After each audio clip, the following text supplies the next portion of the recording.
Sebetulnya di penduduk di ini yang sudah tercover BPJS berapa persen yang seharusnya dari yang seharusnya tercover di BPJS. Kalau sebelumnya kita ke BPJS ketenagakerjaan ternyata baru 30, sekian persen yang tercover. Nah, saya belum tahu yang dinas kesehatan yang BPJS kesehatan seperti apa. Lalu ada beberapa hal yang barangkali nanti saya mohon penjelasan terkait ada beberapa keluhan rumah sakit yang setelah itu BPJS belum bisa sama itu apa kita ya, konsultasi psikolog yang belum masuk, itu belum masuk. Nah, saya mohon penjelasan. Ada dua hal itu yang baru saya temukan. Nah, Ketlab itu latar belakangnya kami ke rumah sakit Patus yang taraf internasional karena waktu pengambilannya kita sharing 70-30% dari DI itu 70%. Maka kami punya tugas untuk melakukan pengawasan misalnya. Nah, kita menemukan salah satunya itu yang belum katanya BPJS belum. Saya kira nanti kita bisa. Kami ingin tahu datanya yang belum tercover berapa dan bisa tidak jika menggunakan APBD ketika untuk apa yang belum yang belum tercover. Jadi kami dari pemerintah daerah itu kan ada eksekutif, ada legislatif. Ketika kami membuat undang-undang itu harus ada aturan hukumnya supaya tidak bermasalah di kemudian hari.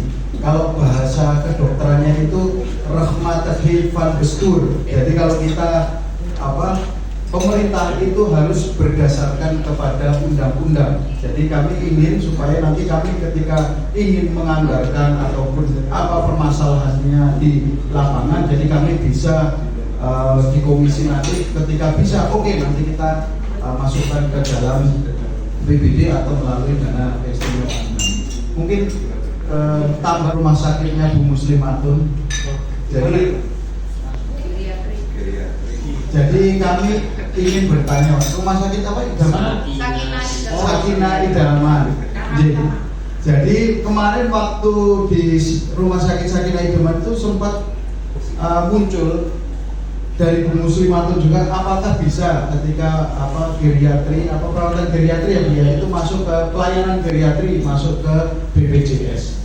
Itu Pak, mungkin tambahan dari kami Mei ya, 31 Mei. Kalau ini kan masih baru kemarin salah pertemuan korpor dengan kejaksaan terkait dengan patung badan usaha. Jadi update-nya untuk cakupan itu di 98,84%, 31 Juni.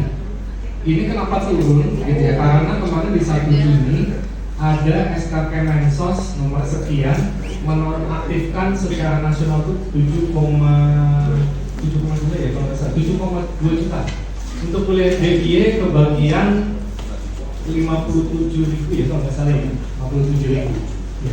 Sehingga turun cakupannya di 98%. Aktifannya naik kalau aktifannya mungkin banyak yang aktif gitu ya. Jadi 90, sedikit sih, 34%. Seperti itu. Jadi untuk cakupan alhamdulillah sudah banyak sekali tercover.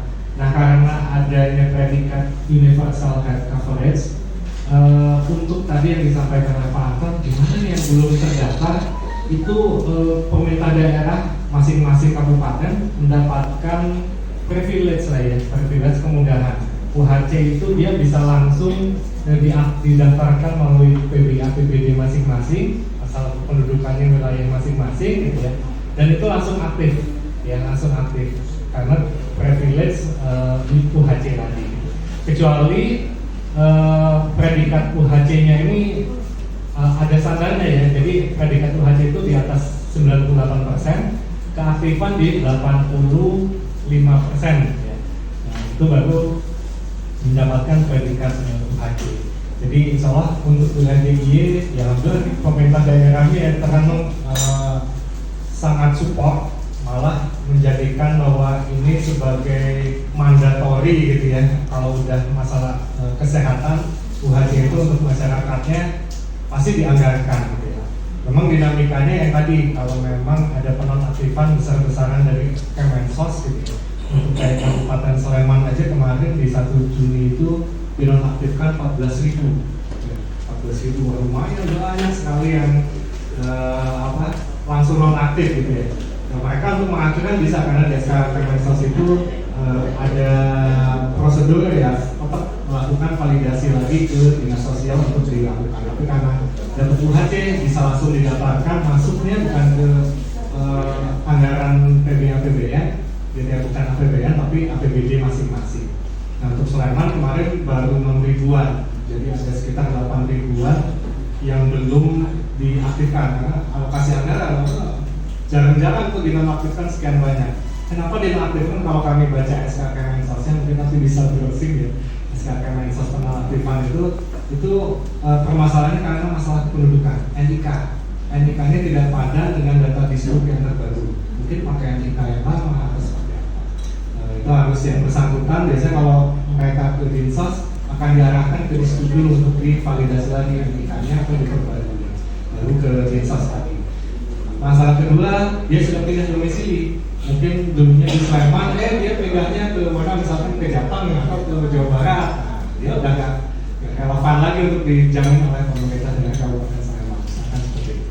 Dan yang lain adalah misalkan meninggal, ya, mungkin belum terlaporkan karena terus terang untuk masyarakat ini untuk awareness data kependudukan, kadang sudah meninggal itu belum dilaporkan ke data penduduk keluarga yang sudah ketahuan itu nanti beberapa bulan ada laporan atau ada pengurusan kartu keluarga atau apa baru terupdate di situ. Jadi kalau yang meninggal di Vaskes, insya Allah langsung terupdate saat ini. Itu ya salah satu beberapa yang kalau memang proporsinya yang paling banyak NIK ya, tidak padan di situ ya, teraktifan ya. Dan kalau sekarang istilahnya kemarin itu karena Kemensos bersih-bersih ya, perubahan dari data DTKS, data terpadu kesejahteraan sosial ya, berubah jadi DTSEN, data terpadu satu sentral lah istilahnya seperti itu ya. Jadi ada kita sosial ekonomi lah seperti itu ya.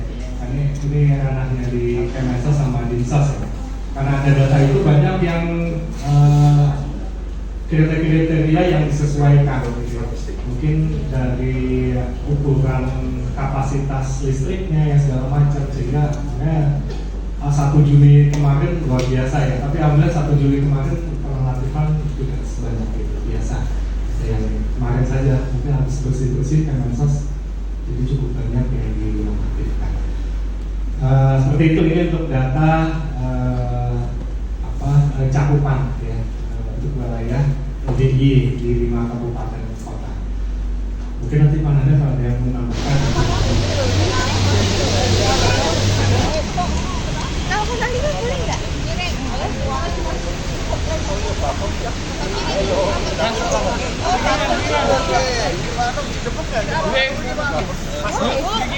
Kiri.